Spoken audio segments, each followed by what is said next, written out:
Hello friends, welcome back और आप सभी का बहुत बहुत स्वागत है एक न्यू वीडियो में। तो दोस्तों, जैसा कि भाई इस टॉपिक पर आपने काफ़ी सारी वीडियो देख चुके होंगे, बट मैं इस टॉपिक पर वीडियो नहीं बनाना चाहता था। पर काफ़ी सारे लोगों का पर्सनल मैसेज आ चुका है इंस्टाग्राम पर मेरे पास कि आखिरकार ये वैकेंसी आई है तो कहाँ से क्या होगा, क्या ये सही है। तो देखिए, अभी तक मुझे भी इसके बारे में पता चला नहीं, 2-3 दिनों से देख रहा था मैं। काफ़ी लोगों ने तो वैसे सब कुछ बना के बता भी दिया ये वो, और सारा कुछ सिलेबस वगैरह भाई जो मन में आया सब बनाकर चले जा रहा है। पर अभी तक कुछ ऑफ़िशियली ऐसा आया नहीं है, कोई वेबसाइट वगैरह जहाँ पर नोटिफ़िकेशन हो, ये कुछ भी पता नहीं चला। अगर किसी को पता हो तो ज़रूर बताएँ। नहीं पता है तो फिर पीडीएफ है हमारे सामने, पूरा आपको पढ़कर बता देते हैं भई क्या-क्या है इसमें। तो 24/6/2025 को पीडीएफ जो है नोटिफ़िकेशन जो है जारी कर दिया गया था। ठीक है? तो यहाँ मार्गदर्शिका जारी की गई है अभी सिर्फ़ ये। तो महात्मा गांधी राष्ट्रीय ग्रामीण रोजगार गारंटी स्कीम मध्य प्रदेश ग्राम रोजगार सहायक मार्गदर्शिका 2025 विषय, तो विषय आप देख लें। ठीक है, मध्य प्रदेश राज्य रोजगार गारंटी परिषद।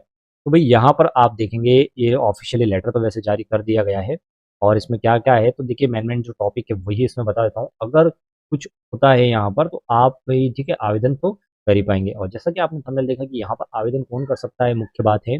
और अभी अभी अगर आपने जो आंगनवाड़ी कार्यकर्ता सहायिका के आवेदन चल रहे हैं, अगर उसमें भी आवेदन किया हो, ठीक है, आपने घर से किसी का आवेदन करवाया हो, तो वहाँ पर भी आपने देखा होगा भाई कि जो भी ग्राम पंचायत के हैं, ठीक है, जो स्थायी निवासी है उस वार्ड के, सिर्फ वही आवेदन कर सकते थे। ठीक है, दूसरे लोग अगर आवेदन करते भी हैं तो कोई मतलब नहीं निकलेगा उस बात का, है ना? तो इसी तरह से यहाँ पर भी यही कंडीशन लागू होती है। तो यहाँ पर ये पीडीएफ है और इस पीडीएफ का लिंक आपको डिस्क्रिप्शन में मिल जाएगा। बाकी ऑफिशियली इसका कोई लिंक मुझे नहीं मिला, ठीक है? और ये वैसे ही घूमते-फिरते ग्रुप में आ चुकी है हमारे पास भी। तो ये मार्गदर्शिका जो है महात्मा गांधी राष्ट्रीय ग्रामीण रोजगार गारंटी की स्कीम मध्य प्रदेश के अंतर्गत ग्राम रोजगार सहायक मार्गदर्शिका कहलाएगी। यह मार्गदर्शिका पूर्व में विभाग तथा परिषद मुख्यालयों से ग्राम रोजगार सहायकों के संबंध में जारी विभिन्न आदेश निर्देशों परिपत्रों इत्यादि को सांकेतिक व संशोधित करते हुए जारी की जा रही है। ठीक है, तो भाई ये आ चुकी है। अब इसमें जो मेन मेन टॉपिक है वही मैं आपको यहाँ पर बताने वाला हूँ। ठीक है, तो सबसे पहला हम देखेंगे यहाँ पर, देखिए प्रत्येक ग्राम पंचायत में एक ग्राम रोजगार सहायक का पद होगा। ग्राम रोजगार सहायक ग्राम पंचायत का कर्मचारी होगा। तो ये तो नॉर्मल सी बातें हैं भाई कि हाँ ठीक है, ये तो होगा ही सही। परंतु मनरेगा योजना अंतर्गत, है ना? परंतु मनरेगा योजना अंतर्गत लेबर बजट सीमित या कम होने की स्थिति में 2 पंचायतों पर 1 ग्राम रोजगार सहायक का प्रावधान किया जा सकेगा। अब वैसे ही भाई पैसा है नहीं, ठीक है, तो पहले ही बोल दिया है यहाँ पर, अगर बजट सीमित सीमित होगा तो 2 ग्राम पंचायतों के बीच में 1 यहाँ पर रोजगार सहायक काम करेगा, ठीक है, या उनको नियुक्त किया जा सकेगा। इस विषय में निर्णय अपर मुख्य सचिव, प्रमुख सचिव, पंचायत एवं ग्राम विकास विभाग द्वारा आयुक्त परिषद के प्रस्ताव पर किया जा सकेगा। यह नियुक्ति मुख्यतः मनरेगा योजना के लिए की जाएगी। इस कार्यक्रम में उसी की आवश्यकता ही ग्राम रोजगार सहायक के सेवा में बने रहने की औपचारिकता प्रतिदिन करेगा। ग्राम रोजगार सहायक को स्थायीकरण हेतु कोई पात्र नहीं है, और यह भविष्य में नियमितीकरण या स्थायीकरण संबंधित कोई दावा नहीं कर सकेगा। ठीक है, तो अभी अगर आपको यहाँ पर फॉर्म भी फिल होते हैं, अगर आपका सिलेक्शन भी होता है, तो आप बाद में ये दावा नहीं कर सकते कि मुझे नियमित कीजिए या स्थायी कीजिए। ये सिर्फ अभी जो है आपको टेम्परेरी रख रहे हैं, कहने का मतलब। फिर यहाँ पर आहर्ताएँ आ जाती है, तो यहाँ पर अभ्यर्थी को आवेदित ग्राम पंचायत का स्थायी निवासी होना चाहिए। सबसे मेन टॉपिक आवेदन कौन कर सकता है, तो देखिए यहाँ पर साफ लिखा हुआ है कि अभ्यर्थी को आवेदित ग्राम पंचायत का स्थायी निवासी होना चाहिए। स्थायी निवासी हेतु आवेदक का नाम उस ग्राम पंचायत की भारत निर्वाचन की अद्यतन मतदाता सूची में पंजीबद्ध होना अनिवार्य है, तो ही वह आवेदन करें, वरना आवेदन करने का कोई फायदा नहीं रहेगा भाई। ठीक है, और जैसा कि यही बात हमने जो इस सहायिका और कार्यकर्ता के लिए भी कही थी, ठीक है, कि अगर वही मतलब आवेदन कर सकते हैं जो उसी वार्ड उसी ग्राम के निवासी हैं। ठीक है, तो ये बात आप ध्यान रखें। इसके बाद आयु आती है, तो यहाँ पर 1 जनवरी को न्यूनतम 18 वर्ष, एक ठीक है, और अधिकतम 35 वर्ष होना चाहिए। आयु की जो गणना है आधार, हाई स्कूल या समकक्ष परीक्षा उत्तीर्ण होने की अंक सूची या प्रमाण पत्र से जो है किया जाएगा। मध्य प्रदेश में किसी भी मान्यता प्राप्त विश्वविद्यालय से न्यूनतम शैक्षणिक योग्यता स्नातक उत्तीर्ण होना चाहिए, यानी कि आपका कॉलेज कंप्लीट होना चाहिए भाई। ठीक है, यहाँ पर साफ कर दिया गया है आहर्ताएं में, तो मध्य प्रदेश में किसी भी मान्यता प्राप्त विश्वविद्यालय से न्यूनतम शैक्षणिक योग्यता स्नातक उत्तीर्ण होना चाहिए, सबसे पहला। ठीक है, आगे बढ़ते हैं। सामान्य प्रशासन विभाग के आदेश क्रमांक लिखा हुआ है भाई। ठीक है, अब इसके अनुसार जो है संस्था में 1 वर्ष का आपके पास कंप्यूटर का सर्टिफिकेट या डिप्लोमा भी होना अनिवार्य है। ठीक है, यूजीसी द्वारा मान्यता प्राप्त मुक्त विश्वविद्यालय, ठीक है, विश्वविद्यालय, या फिर आप यहाँ पर देखेंगे डिप्लोमा स्तर की परीक्षा स्थानीय रूप से हो या फिर शासकीय पॉलिटेक्निक कॉलेज हो या फिर ITI हो, उसमें 1 वर्ष का या फिर कोपा का आपके पास प्रमाण पत्र हो। तो ये यहाँ पर ज़रूरी है भई, ठीक है? तभी आप आवेदन भी कर पाएँगे। मध्य प्रदेश शासन विज्ञान एवं प्रौद्योगिकी विभाग अंतर्गत आयोजित कंप्यूटर दक्षता प्रमाणीकरण परीक्षा CPCT हिंदी टाइपिंग के साथ उत्तीर्ण प्रमाण पत्र भी होना चाहिए। तो यहाँ पर भई आपके पास CPCT भी होना चाहिए। स्कोर कार्ड की वैध अवधि के संबंध में सामान्य प्रशासन विभाग द्वारा जारी नवीनतम निर्देश मान्य होंगे। तो अभी-अभी जिन लोगों ने अगर CPCT पास किया है, एग्ज़ाम निकाल लिया है भई, तो वह लोग अगर यहाँ पर की वैकेंसी आती है तो आवेदन कर पाएँगे। ग्राम रोजगार सहायक का प्रबंधन ग्राम पंचायत स्तर एवं अंशकालीन संविदा आधारित होगा। अंशकालीन यानी कि कुछ समय के लिए संविदा आधारित होकर मनरेगा योजना के जीवन काल तक सीमित होने के आरक्षण के प्रावधान एवं आयु छूट के प्रावधान लागू नहीं होंगे। हमेशा के लिए नहीं भई, कभी भी हटा सकते हैं आपको, ठीक है? तो इस बात का भी ध्यान रखें आप।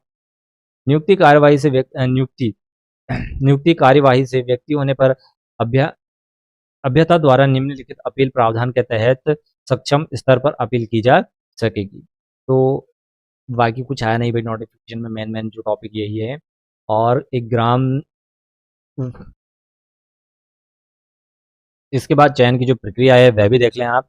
तो भाई इसमें मेरिट सूची तैयार होगी, मेरिट सूची, ठीक है? मेरिट सूची तैयार होने के बाद क्या होगा, ग्राम पंचायत को सौंपी जाएगी और वहाँ पर जो है चस्पा की जाएगी और वहाँ से आप अपनी जो मेरिट सूची है वो देख सकते हैं। इसके बाद दावा आप प्रस्तुत नहीं, ठीक है?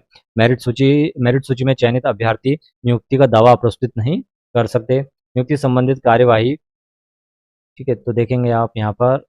इसके बाद चयन की प्रक्रिया आप यहाँ पर देखेंगे। तो भविष्य में ग्राम रोजगार सहायकों के रिक्त पदों का चयन कर्मचारी चयन मंडल यानी कि ESB विभाग के द्वारा आयोजित लिखित भर्ती परीक्षा के आधार पर होगा। यानी कि इसके जो आवेदन है वह ESB के पोर्टल से होंगे, ठीक है?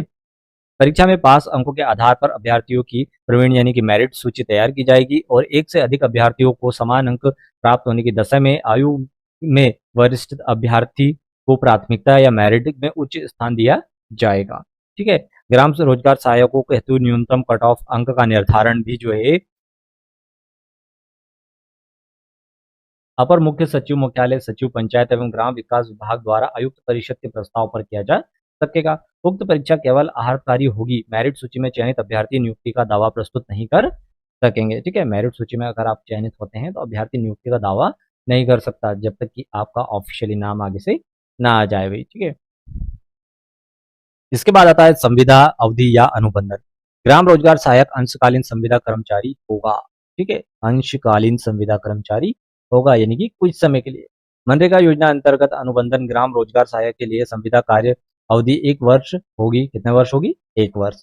ग्राम रोजगार सहायक का अनुबंधन सचिव ग्राम पंचायत एवं ग्राम रोजगार सहायक के मध्य राशि रूप 500 रुपए गैर न्यायिक बंधक पत्र पर 3 मूल प्रतियों में, ठीक है? यानी कि 500 रुपए के स्टाम्प पर, ठीक है? इस तरह की 3 प्रतियों में आपको जो है एक बॉन्ड फिल करना होगा, ठीक है? निर्धारित होगा। दूसरे प्रति जिला पंचायत के अनुबंधन नवीनीकरण एवं आगामी परियोजना हेतु प्रेषित की जाएगी तथा एक प्रति ग्राम रोजगार सहायक को उपलब्ध कराई जाएगी। यानी कि OC आप ले सकते हैं उसकी, ठीक है? इस तरह से 3 प्रति में आपको जो है इसको फिल करना होगा।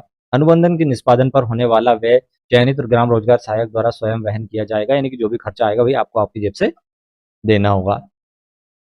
इसके बाद यहाँ पर आप ह्यूमन रिसोर्स मैनेजमेंट सिस्टम मानव संसाधन प्रबंधन प्रणाली का उपयोग वार्षिक मूल्यांकन एवं नवीनीकरण में किया जा सकेगा। तो यहाँ पर भाई आप मतांकन का पैनल चैनल देख सकते हैं, ठीक है? प्रतिवेदन अधिकारी, समीक्षा अधिकारी, स्वीकृतकर्ता अधिकारी, इनके द्वारा जो है यहाँ पर मूल्यांकन होगा, वार्षिक मूल्यांकन। वार्षिक मूल्यांकन में जो है आपको कितने नंबर आते हैं भाई, उसके आधार पर आपको नेक्स्ट ईयर रखना है या नहीं रखना है वो ये लोग डिसाइड करेंगे। और कितने क्या नंबर है वो भी देखते हैं, यहाँ पर लिखा होगा क्योंकि काफ़ी सारी वैकेंसियों में ऐसा होता है, ठीक है? और यहाँ पर देखेंगे न्यूनतम अंक 60 से कम प्राप्त होने की स्थिति में सेवा समाप्ति की कार्रवाई की जा सकेगी, ठीक है? और इससे रिलेटेड बातें हम जब आवेदन आ जाएंगे ना, जब करेंगे भाई, अभी आप इतना जान लें सिर्फ, और बाकी की जो बातें मैंने आपको बता दी जो मेन थी, ठीक है? इसके बाद मासिक मानदेय यानी कि वेतन क्या रहेगा। ग्राम रोजगार सहायक को प्रति माह एकमुश्त मासिक मानदेय राशि का भुगतान किया जाएगा जो कि विभाग द्वारा समय समय पर निर्धारित किया जाएगा। यदि ग्राम रोजगार सहायक मनरेगा के अतिरिक्त अन्य किसी शासकीय योजना का कार्यक्रम का कार्य करते हैं तो उस योजना के अंतर्गत अतिरिक्त मानदेय या परिश्रम जो है निर्धारित किया जाएगा। और अभी जो है मुझे लगता नहीं है इसमें डिसाइड किया है कि क्या कितना देना है, ठीक है। अभी डिसाइड होगा उसके बाद आपको वो तो पता चल ही जाएगा, यहाँ पर भी वैसे कुछ दिया नहीं है। और शिकायत आरोप की जांच के दौरान औपचारिक ग्राम रोजगार सहायक की सुनवाई का, ठीक है, यानी कि भाई आपके खिलाफ अगर कुछ भी गलत है हुआ है, मतलब आपने कुछ गलत किया है और उसकी शिकायत वगैरह अगर थाने में है, ठीक है, और आपकी रिपोर्ट वगैरह वहां पर है, कुछ भी ऐसा अगर पता चलता है तो आपकी जो जॉब है वो चली जाएगी, कहने का मतलब, ठीक है, साफ साफ। और यहाँ पर भाई, ठीक है, काफी सारे यही लिखे हैं, भ्रष्टाचार, नैतिकता, पतन, इनका अर्थ यही होता है, सीधी सी बात करें तो, ठीक है। और अगर ये जॉब आपने ज्वाइन कर ली भाई, तो ज्वाइन करने के बाद आपको 2-4 महीने बाद लगता है कि मुझे नहीं करना है, तो भाई 30 दिन पहले आप नोट, ठीक है, आवेदन दें, नोटिस देना आपको होगा आपको, और 1 महीने का आपको जो है अपनी सैलरी भी वापस देनी होगी, ठीक है। तब जाकर आप जो है यहाँ से छुटकारा पा सकेंगे। अवकाश का यहाँ पर देखें भाई, तो ग्राम रोजगार सहायक को एक कैलेंडर वर्ष में 13 दिन का आकस्मिक अवकाश, 3 दिन के लिए ऐच्छिक अवकाश की पात्रता होगी। इसके अतिरिक्त उन्हें प्रथम पृथक से 1 वर्ष में 15 दिन के विशेष अवकाश, ठीक है, स्पेशल लीव की पात्रता होगी। कैलेंडर वर्ष समाप्ति पर शेष अवकाश स्वतः ही जो है लैप्स हो जाएगा। महिला ग्राम रोजगार सहायक को प्रसूति अवकाश की पात्रता उन प्रतिबंधों के साथ रहेगी जो महिला शासकीय सेवकों के लिए मध्य प्रदेश सिविल सेवा अवकाश नियम 1977 के निर्धारित है, ठीक है। और इसमें जो अवकाश है भाई महिलाओं के लिए, जैसे कि, ठीक है, आंगनबाड़ी कार्यकर्ता और सहायिका के लिए थी, सेम वही यहाँ पर रहेगी, ठीक है। आगे बढ़ते हैं अब। इसके बाद यहाँ पर ग्राम रोजगार सहायक के कर्तव्य लिखे हैं भाई, कर्तव्य ध्यानपूर्वक पढ़ लें आप। आगे बढ़ते हैं। और यहाँ पर जो है अनुबंधन का प्रारूप आ चुका है, ठीक है। अनुबंधन के प्रारूप में क्या क्या है, तो यहाँ पर सब लिखा हुआ है, क्योंकि मैंने आपको ये बताया शॉर्ट में, ठीक है। वही यहाँ पर पूरा लिखा हुआ है, अनुबंधन को आपको पूरा पढ़ लेना है भाई, ठीक है। इसके बाद दायित्व आ जाते हैं आपके, ठीक है, क्या क्या दायित्व हैं आपके वो आपको यहाँ पर पता चल जाएगा। और इसी तरह से अन्य एक और फॉर्मेट दिया हुआ है बस, ठीक है। इसके अलावा कुछ नहीं है पीडीएफ में। और अगर आपको कुछ मतलब जानना है, कुछ पूछना है, तो आप मुझे कमेंट करें, ठीक है, मैं आपका जवाब ज़रूर दूँगा दोस्तों। और भाई कभी-कभी टाइम नहीं मिल पाता है, इसलिए सॉरी, क्योंकि जवाब नहीं दे पाता मैं। बाकी जहाँ तक हो सकता है अभी कमेंट पढ़ लेता हूँ, तो जवाब ज़रूर दूँगा मैं आपको, ठीक है। और भी आपको अगर इसके बारे में ऑफ़िशियल नोटिफ़िकेशन वगैरह कुछ पता चले, तो आप मुझे कमेंट करें, बताएँ, ताकि मैं नेक्स्ट वीडियो में उसके बारे में आप लोगों को बता सकूँ। तब तक के लिए धन्यवाद, मिलते हैं अगली वीडियो में।